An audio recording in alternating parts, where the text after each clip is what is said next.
pagi hari ini saya akan sharing. Saya mau bagikan sama saudara sebuah pengajaran firman Allah yang saya berikan judul bertumbuh untuk berbuah. Saya sengaja memberikan judul bertumbuh untuk berbuah untuk saudara setiap kita orang-orang Kristen, orang yang percaya kepada Tuhan, kita memahami bahwa tujuan daripada kita bertumbuh adalah berbuah. Jadi kebertumbuhan kehidupan rohani kita itu bukan tujuan. Saya boleh ingatkan dari depan sama saudara. Kita jadi anak Tuhan, jadi orang Kristen, ingat tujuan kita bukan bertumbuh. Pertumbuhan rohani itu jangan dijadikan tujuan. Ya, pertumbuhan rohani itu kendaraan tepatnya. Untuk apa kita berbuah? Jadi saya ulang, tujuan kita bertumbuh ujungnya adalah supaya berbuat. Pertumbuhan itu cuma kendaraan. Jadi pertumbuhan rohani kita sebenarnya bukanlah untuk pertumbuhan itu sendiri. Pertumbuhan kita untuk berbuah. Saya ulang tegas, bertumbuh itu bukan tujuan kita, tapi berbuah itu tujuan kita. Sementara kalau saya boleh belak-belakan jujur sama saudara, dari depan saya bicara sama saudara, materi, seminar, pengajaran di gereja yang banyak dikejar orang, diperjuangkan orang adalah apa? Bertumbuh dalam Tuhan, bertumbuh. Padahal bertumbuhan bukan tujuan loh, kendaraan saja. Makanya jarang kan kita dengar ada, tapi jarang di gereja berbuah. Rata-rata bertumbuh. Termasuk kalau kumpul pendeta-pendeta, materi yang diajarkan apa? Bertumbuh, bertumbuh, dibombardir dengan pengajaran tentang pertumbuhan. Saya khawatir. Lalu kita jadi orang Kristen, kita lupa bahwa sebetulnya tujuan kita adalah harus berbuah. Kalau kita tidak berbuah, dipotong, kata Tuhan, dibuang di dapur api. Jadi tujuan kita jadi orang Kristen berbuah. Saudara ya, mari kita lihat ayatnya 1 Korintus pasal 3 di ayatnya yang ke-6. 1 Korintus pasal 3 ayat yang ke-6, saudara. Mari Bapak Ibu Saudara sama-sama kita membaca ayat ini. Ya, 1, 2, dan 3. Aku menanam, Apolos menyiram, tetapi Allah yang memberi pertumbuhan. Sebelum saya bicara tentang berbuah, kayaknya nggak pas, nggak afdol. Tentu kalau saya nggak bicara dari awal tentang bertumbuh dulu. Tentu saudara setuju dengan saya, sepakat dengan saya bahwa setiap kita pasti rindu mengalami pertumbuhan. Atau Anda lihat langsung di gambar PowerPoint yang pertama. Pertumbuhan rohani ya adalah kerinduan dan pengejaran dari semua orang percaya. Kenapa saya lepaskan statement seperti ini? Bahwa pertumbuhan rohani itu merupakan kerinduan semua orang Kristen. Itu yang dikejar semua anak-anak Tuhan. Kenapa saya katakan ini? Karena memang jujur saja selama saya melayani Tuhan, baik di gereja yang Tuhan percayakan saya menggembalakan, maupun kalau saya pelayanan keluar kota, atau ketika saya bertemu dengan semua orang Kristen yang saya kenal, saya tidak pernah ketemu dengan anak Tuhan, orang Kristen, juga jemaat yang saya gembalakan, termasuk Anda yang mengatakan, saya nggak mau bertumbuh Pak. Saya tidak ingin kerohanian saya bertumbuh. Nggak ada. Saya tidak pernah ketemu gitu loh. Orang Kristen yang ngomongnya begini, saya tidak ingin bertumbuh Pak rohani saya. Saya nggak pernah dengar. Makanya saya berani melepaskan statement seperti ini. Bahwa kebertumbuhan rohani itu menjadi perjuangan, pengejaran, kerinduan semua anak Tuhan. Saya pengen bertumbuh Pak. Makanya dari awal saya langsung berkata, saya yakin Anda sepakat setuju dengan saya bahwa semua kita pasti rindu ingin bertumbuh. Nah, yang saya ingin sampaikan sama saudara, ternyata ketika saya amati, saya telusuri, bukan cuman Anda dan saya, bukan semua kita yang rindu bertumbuh. Kalau saya lihat dalam Alkitab, saya pelajari Alkitab dari Kejadian sampai Wahyu, ternyata Tuhan juga sangat rindu, sangat ingin setiap kita anak-anaknya juga mengalami pertumbuhan rohani. Jelas saudara ya? Jadi kalau kita pelajari dalam Alkitab, bukan cuma Anda dan saya yang ingin bertumbuh, Tuhan juga sangat rindu, sangat ingin setiap kita anak-anaknya orang percaya kepadanya juga bertumbuh. Bahkan kalau barusan kita lihat dari 1 Korintus pasal yang ketiga ayat yang ke-6, kita menemukan Tuhan itu bukan cuman kita yang rindu bertumbuh, Tuhan itu pun rindu kita bertumbuh. Bahkan dari ayat ini 1 Korintus 3 ayat 6, Tuhan itu bukan hanya sebatas, saya ulang ya, ternyata Tuhan itu bukan hanya sebatas rindu kita bertumbuh, Tuhan yang memberi pertumbuhan. Mari kita lihat kembali ini ayat sekali lagi, tolong kita sama-sama baca supaya menemukan apa yang dimaksud firman. Baca firman itu menghidupkan iman kita, itu membuat kita berbahagia kalau kita bisa mengerti firman yang disingkapkan rahasianya buat kita. 1 Korintus pasal 3 ayat yang ke-6, sama-sama kita membacanya 1, 2, dan 3. Aku menanam, Apolos menyiram, tetapi Allah yang memberi pertumbuhan. Jelaskan saudara ya. Kita rindu bertumbuh, Tuhan juga sangat rindu kita bertumbuh. Dan ternyata 1 Korintus pasal 3 ayat yang ke-6 berkata kepada kita, Tuhan itu ternyata bukan hanya sebatas rindu kita bertumbuh, Tuhan itu sendiri yang memberikan pertumbuhan. Nah, sekarang saya mau bawa saudara pada bagian ini saudara ya. Untuk apa sebenarnya kita ini bertumbuh? Untuk apa kita bertumbuh? Karena kalau saya sodorkan pertanyaan ini kepada saudara, saudara harus bisa menjawab loh. Kalau saudara sebagai orang Kristen, ketika saya sodorkan pertanyaan ini, saudara kesulitan menjawab untuk apa sebenarnya Anda ini harus bertumbuh. Kalau saya sodorkan pertanyaan kepada saudara, untuk apa sebenarnya rohani kita mesti bertumbuh, dan Anda nggak bisa jawab, ada kesulitan menjawab, saya khawatir Anda ini sedang dalam apa istilahnya ya, ada bermasalah dalam pertumbuhan rohani saudara.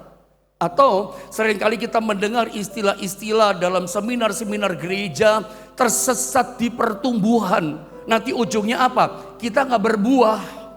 Ya, coba Anda lihat sekali lagi pada pertanyaan ini. Sama-sama kita baca deh pertanyaan ini supaya menjadi ingat-ingatan dalam kehidupan saudara. Sama-sama kita baca 2, 3. Untuk apa sebenarnya kita ini bertumbuh? Coba sambil selecamkan ini. Untuk apa sih kita bertumbuh? Dari awal saya katakan kita ini sudah diobrak-abrik selama ini dengan pengajaran harus bertumbuh, harus bertumbuh. Memang harus bertumbuh. Selalu kita di gereja, di seminar yang orang bayar rela mahar, itu bicara tentang pertumbuhan seminar gereja, pertumbuhan. Bahkan kalau kami kumpul acara pendeta, selalu bicara pertumbuhan, jarang bicara soal berbuah ya. Dan memang kalau saya tunjukkan satu fakta, bahwa apa yang saya katakan itu betul gitu. Coba lihat, sambil saudara renungkan, itu terjadi juga sama saudara kayaknya, sama kita semua orang Kristen. Saya memperhatikan sebagai seorang gembala, rata-rata ada, tidak banyak, tapi ada orang Kristen yang tidak tergembala dengan baik. Kalau ditanya, gerejanya tergembala di mana Pak gerejanya? Oh saya gerejanya tergantung Roh Kudus. Ada pernah dengar nggak orang berkata seperti itu?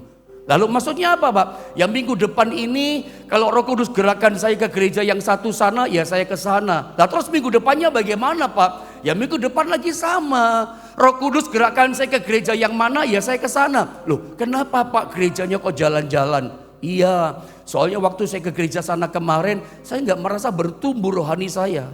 Dengarkan saya, saudara ya.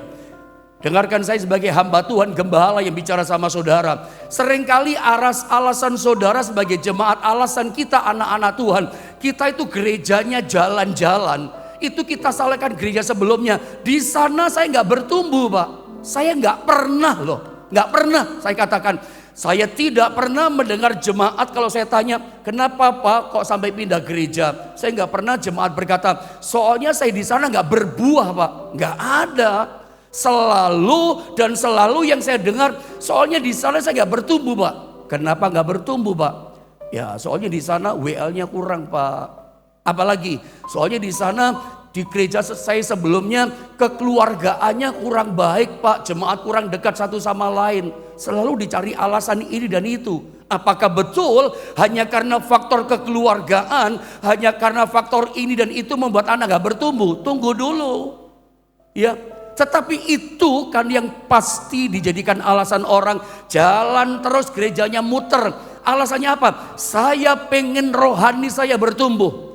Saya memperjuangkan Pak sama keluarga saya supaya rohani saya tumbuh. Lalu ada jalan-jalan. Saya analogikan sama saudara. Coba Anda tanam pohon di satu tempat di ujung rumah saudara, di belakang halaman rumah saudara. Baru 1 bulan Anda tanam, Anda lihat kok enggak tumbuh-tumbuh. Anda cabut itu pohon mangga, Anda pindah di pojok yang lain. Anda tunggu 1 minggu, lah daunnya kok rontok. Anda cabut lagi, tanam lagi di sebelah tengah. Anda pikir mataharinya banyak, loh kok gak tumbuh-tumbuh ya, pancet saja ya orang Jawa katakan. Anda cabut lagi, tanam lagi, muter 1 halaman Anda tanemin. Saya mau tanya, kira-kira pohon manggamu bisa tumbuh dengan baik gak? Mungkin tumbuh, tapi saya yakin pertumbuhannya gak baik. Mungkin tumbuh, apalagi ngomong berbuah, kayaknya gak berbuah deh. Jangan-jangan mati pertumbuhannya.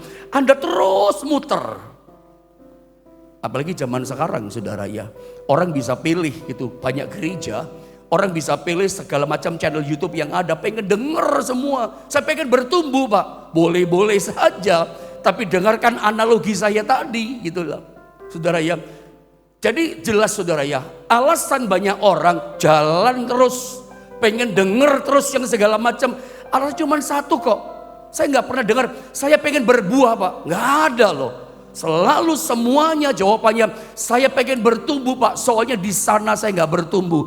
Anda mulai coba salahkan pendetanya, pengajarannya segala macam saudara ya. Soal pertumbuhan, nggak ada orang ngomong soal berbuah.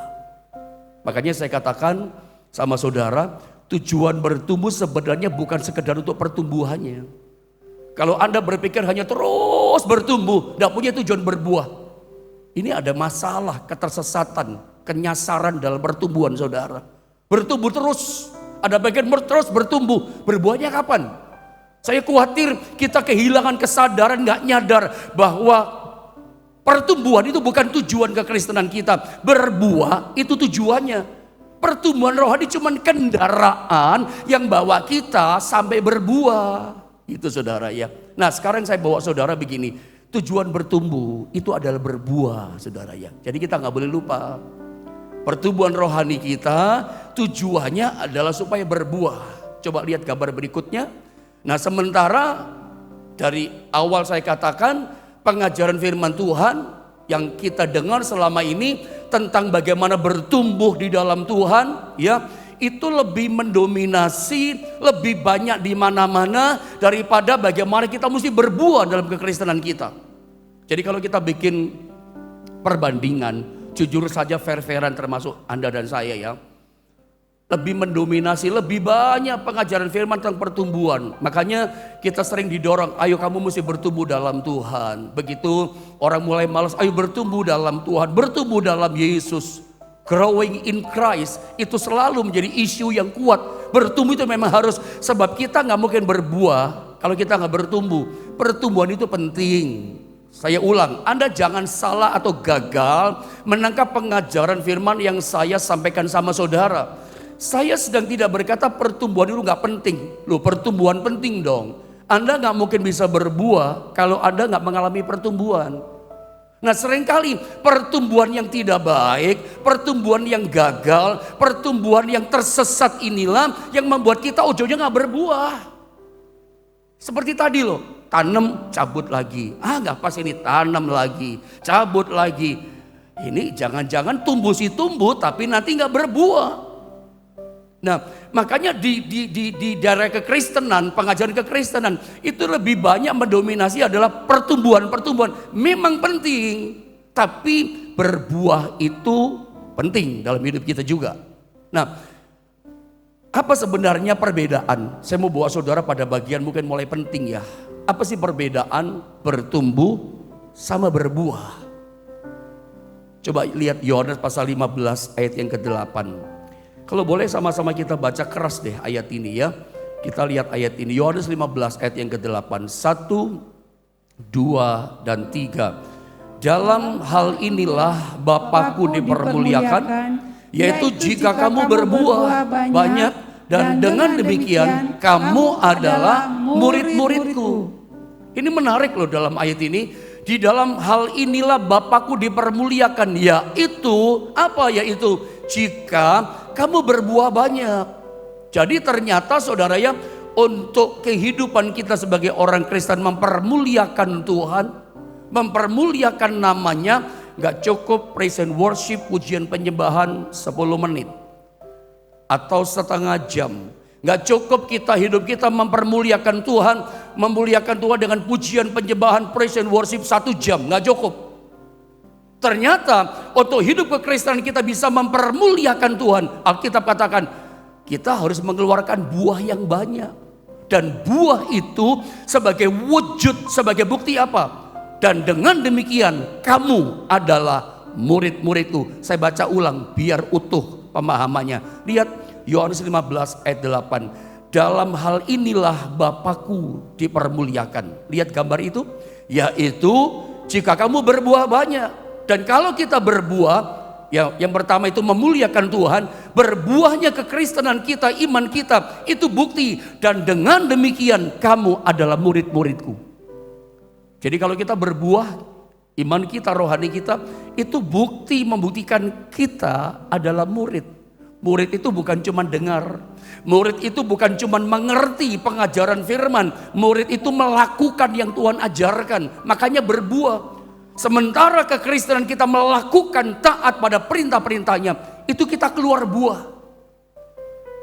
Berbuah itu lebar dan dalam kalau saya mau jelaskan. Nanti saya tahu, sementara saya mengajarkan firman, Anda pasti bertanya, berbuah itu apa sih Pak? Nanti saudara, nanti dulu. Tetapi memang kita akan mengeluarkan buah-buah rohani dalam kehidupan kita kapan? Ketika kita jadi murid. Mentaati perintahnya, itu sedang keluar buah tuh. Kalau Anda belum bisa taat pada perintah Tuhan, belum jadi murid karena belum berbuah. Jadi ini penting loh. Apa sih perbedaannya? Seperti gambar itu, apa sebenarnya perbedaan bertumbuh sama berbuah? Ini penting, perhatikan saya. Lihat di screen saudara. Apa perbedaan bertumbuh sama berbuah? Gini loh saudara, pertumbuhan rohani itu untuk diri kita sendiri. Jelas saudara ya? Jelas kan?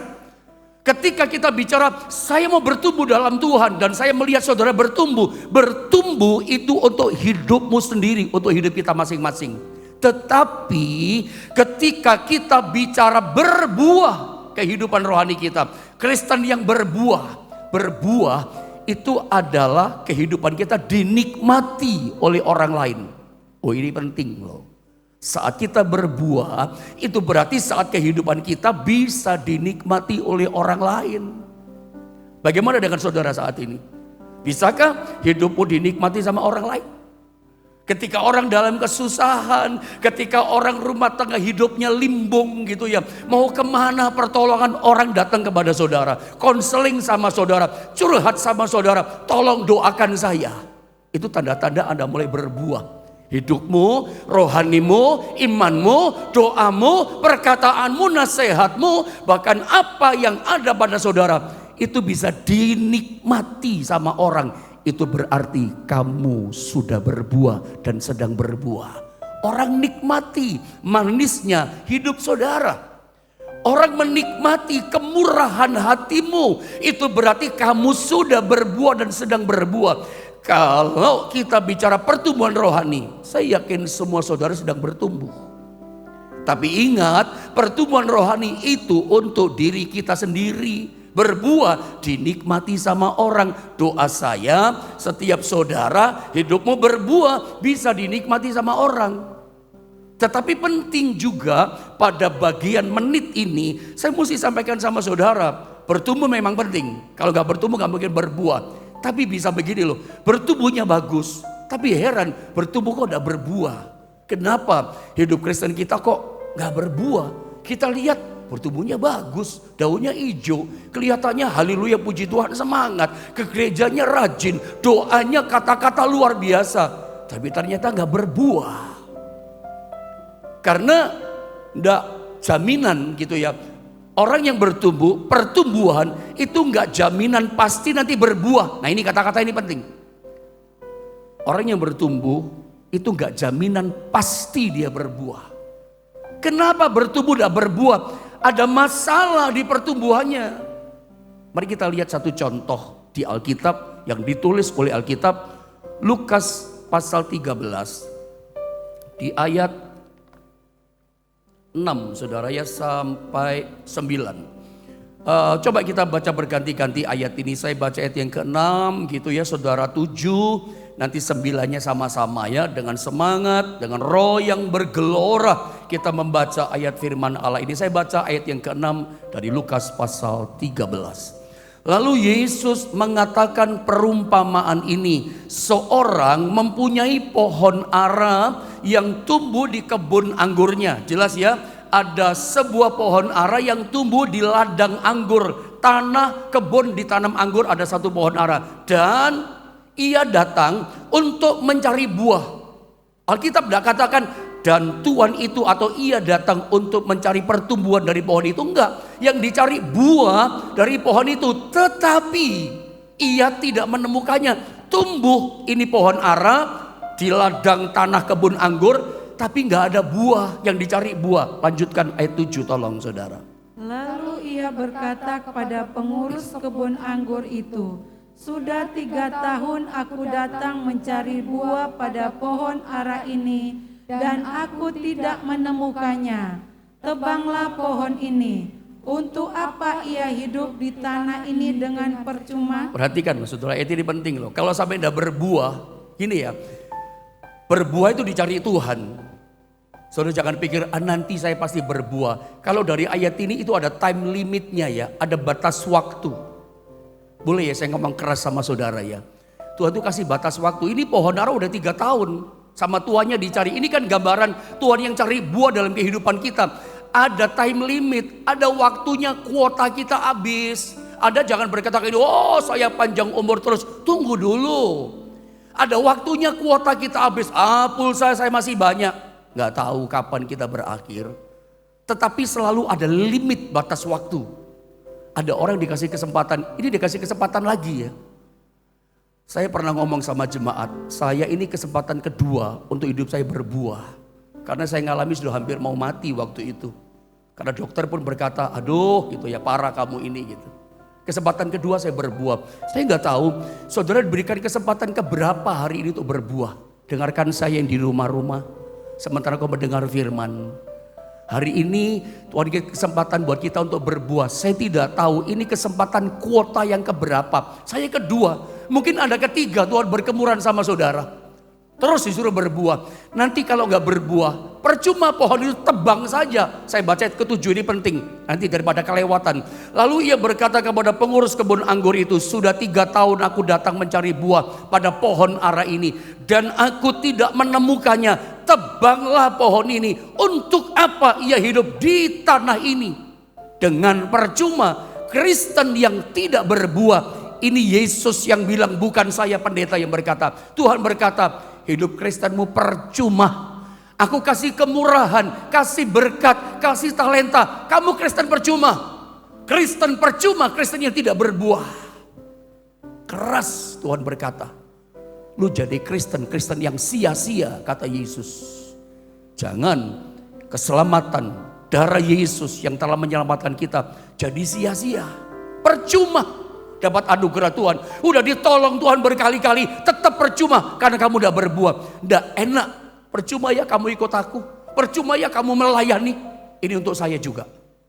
Mungkin itu berlaku buat hamba Tuhan. Percuma kamu melayani. Makanya Matius 7:23, enyah kamu daripadaku. Kamu pembuat kejahatan, aku tidak mengenal kamu. Aku tidak pernah kenal kamu. Ini mungkin salah satunya alasannya. Percuma kamu melayani, percuma kamu jadi Kristen. Saya berharap tidak ada yang percuma. Coba lanjutkan ayat ke-8. Saya baca ayat 8. Dikatakan begini. Jawab orang itu, pengurus kebun anggur. Ini gembala-gembala, ini hamba Tuhan ya. Pengurus kebun anggur. Jawab orang itu, Tuhan biarkanlah dia tumbuh. Ini kan doa kami para gembala. Tuhan biar tumbuh jemaat Tuhan rohaninya. Tahun ini lagi biar bertumbuh. Aku akan mencangkul tanah sekelilingnya dan memberi pupuk. Kasih firman kepadanya. Sama-sama kita baca ayat 9, 2, 3. Mungkin tahun depan ia berbuah. Jika tidak tebang dia. Nasib tidak berbuah itu percuma, ditebang. Kalau udah ditebang apa? Ya mati. Rohani kita mati. Kalau mati apa? Kering itu yang namanya pohon ara kehidupan kita dibuang di dapur api. Jadi Kristen gak berbuah itu ditebang. Ingat ada kuota batas waktu.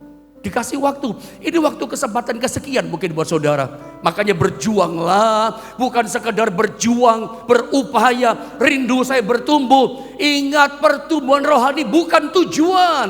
Tujuan kekristenan kita supaya tidak percuma. Kamu harus berbuah. Pertumbuhan rohani itu cuma kendaraan gitu loh. Untuk kita berbuah. Memang penting bertumbuh. Jadi ingat saudara ya. Pertumbuhan itu adalah alasannya bukan sekedar hanya untuk bertumbuh itu saja. Mesti berbuah. Memang ini kalau kita nggak nyadar ya, kalau kita hanya bertumbuh, ayo bertumbuh, nasihat kita bertumbuh, lama-lama kita lupa untuk berbuah. Dari ayat yang barusan kita baca, terutama dari ayat yang ke-6 dari Lukas 13, salah satu yang membuat tidak bertumbuh dari ayat ini memang jelas ya, karena kalau istilah saya ya, ini salah tempat. Salah tempat ini tanahnya kan bukan tanah pohon ara, tanahnya pohon anggur. Anda nangkap ya? Ada ayat 6 dikatakan ada satu pohon ara itu hidup ditanamnya di ladang kebun anggur. Saya pernah ajarkan tentang berbuah ini khusus ayat ini sama jemaat di Jombang. Ini seperti pohon apel. Mungkin saya rasa kita sepakat ya, pohon apel itu terkenal di kota Malang, di Jawa Timur. Saya nggak tahu ya, mungkin ada di kota lain di daerah Medan, Sumatera sana. Tapi secara nasional salah satu yang terkenal itu di kota Malang, di kota Batu. Itu namanya pohon apel. Coba kalau misalnya pohon apel yang dari kota Batu Malang dipindah ke Nganjuk atau dipindah ke Brebes, daerah bawang merah. Brebes kan terkenal dengan bawang merahnya. Menurut saudara pohon apel yang ditanam di udara dingin di kota Batu Malang, lalu pohon apelnya ditanamnya di Brebes. Saya mau tanya, tumbuh gak pohon apelnya?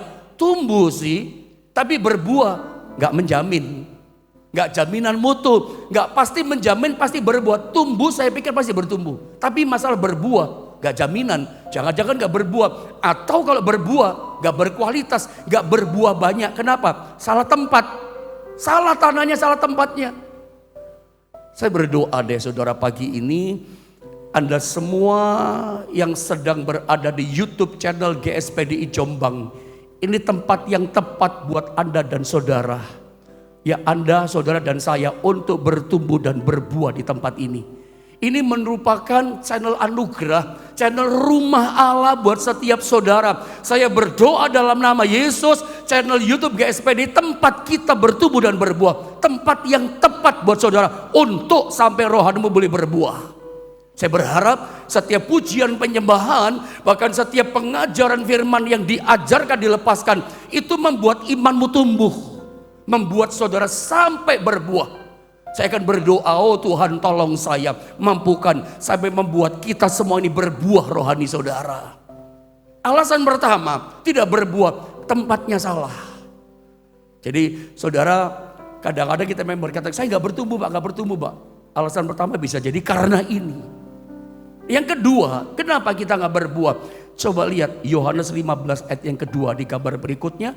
Mengapa sebuah pohon yang bertumbuh tetapi tidak menjamin dia pasti berbuah? Seperti pohon apel tadi, tumbuh ditanam di Brebes atau di Nganjuk, tapi gak berbuah, gak jaminan berbuah. Alasan yang kedua, lihat Yohanes 15 ayat yang kedua. Saya baca ayat ini ya, sudah perhatikan dengan baik dengan beberapa waktu yang ada. Akulah pokok anggur yang benar dan Bapakkulah pengusahanya. Setiap ranting padaku yang tidak berbuah. Nah ini menarik, perhatikan. Setiap ranting padaku yang tidak berbuah dipotongnya. Dan setiap ranting yang berbuah dibersihkannya. Supaya ia lebih banyak berbuah. Lihat bagian awal. Setiap ranting, semua kita ranting. Berbuah itu buahnya ada di ranting. Nangkap saudara ya, semua buah mah keluarnya di ranting. Setiap ranting padaku, itulah kehidupan kita, yang tidak berbuah dipotongnya. Kenapa kekristenan kita tumbuh kelihatannya? Di gereja melayani, doanya luar biasa, tumbuh. Orang lain di rumah dia datang ke gereja, mulai bertunas bertumbuh. Doanya dia mulai suka, mulai belajar doa puasa, mulai tumbuh. Saudara ya, mulai bisa kunjungi orang, tumbuh. Tapi nggak jaminan pasti berbuah. Karena untuk berbuah, kita mesti merelakan dari ranting kehidupan kita. Hidup ini ada yang dipotong sama Tuhan. Ada punya gambaran nggak? Anda pernah tanam pohon mangga nggak? Atau pohon apalah di depan rumah saudara atau di belakang halaman rumah saudara? Ada lihat bagus pohonnya. Seringkali nggak berbuah atau buahnya nggak bagus. Itu ada namanya parasit atau benalu. Apa itu parasit benalu?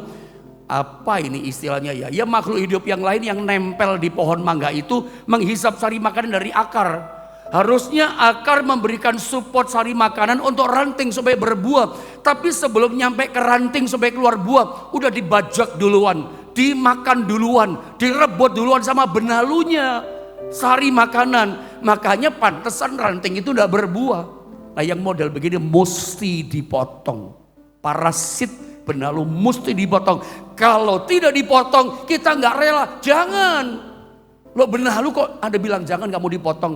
Dosa-dosa, hal yang tidak berkenan, hal yang Tuhan tidak suka, hawa nafsu dosa, hal-hal yang Tuhan tidak ingin ada dalam hidup kita, itu memang mesti dibersihkan, memang harus dipotong. Kalau tidak dipotong Anda nggak bisa berbuah.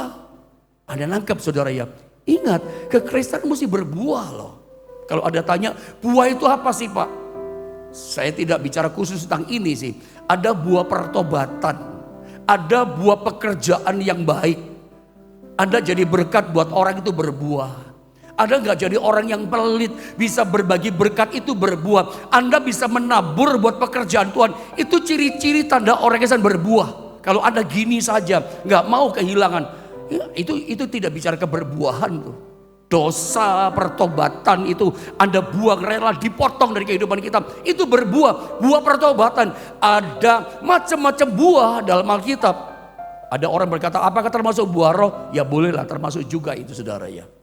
Anda bisa pelajari itu. Kita gak bicara khusus tentang itu, tapi Anda ngertilah itu. Jadi kalau ingin berbuah, relakan yang gak berkenan, dosa, ya, yang jahat, yang menjijikkan Tuhan, yang najis, itu mesti dipotong. Kalau tidak, ini menghambat pembuahan dalam kehidupan kekristenan kita. Berbuah itu harus, kalau enggak dipotong kita. Saya enggak tahu hal-hal apa yang mesti dipotong dalam kehidupan kita yang enggak berkenan. Saudara yang tahu. Bahkan sementara firman dilepaskan, Roh Kudus bicara, ini loh yang mesti dipotong. Kamu masih gini, potong. Ayat yang terakhir, Ibrani 12 ayat 1. Memang ayat ini tidak bicara tentang pertumbuhan, tentang tumbuh-tumbuhan maksud saya. Ini bicara lari olahraga, tapi maknanya sama. Ayat terakhir kita kunci, kita baca sama-sama. 2, 3. Karena kita mempunyai banyak saksi, bagaikan awan yang mengelilingi kita. Marilah kita menanggalkan semua beban dan dosa yang begitu merintangi kita, dan berlomba dengan tekun dalam perlombaan yang diwajibkan bagi kita. Kita itu bertumbuh kayak berlari. Lari makin maju kayak bertumbuh, bertunas terus. Tapi tujuannya adalah menang, goalnya, finish, berbuah tujuannya. Nah, untuk bisa lari cepat bertumbuh ini, jangan ada beban dosa yang merintangi kita. Makanya pelari itu kalau makin kesini, makin modern 2022, baju makin tipis, celana pendek pun makin tipis. Dulu panjang, karena makin pendek.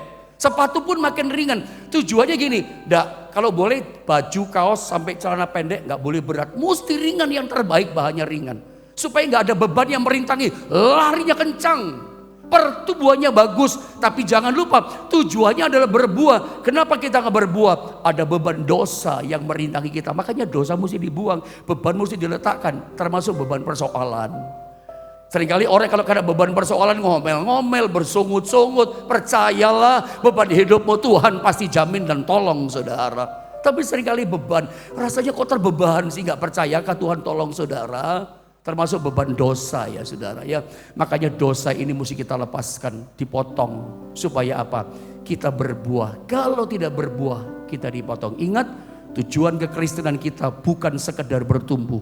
Tujuan kekristenan kita adalah berbuah. Saya berdoa pagi ini, kekristenan kita, kekristenan yang berbuah di hadapan Tuhan.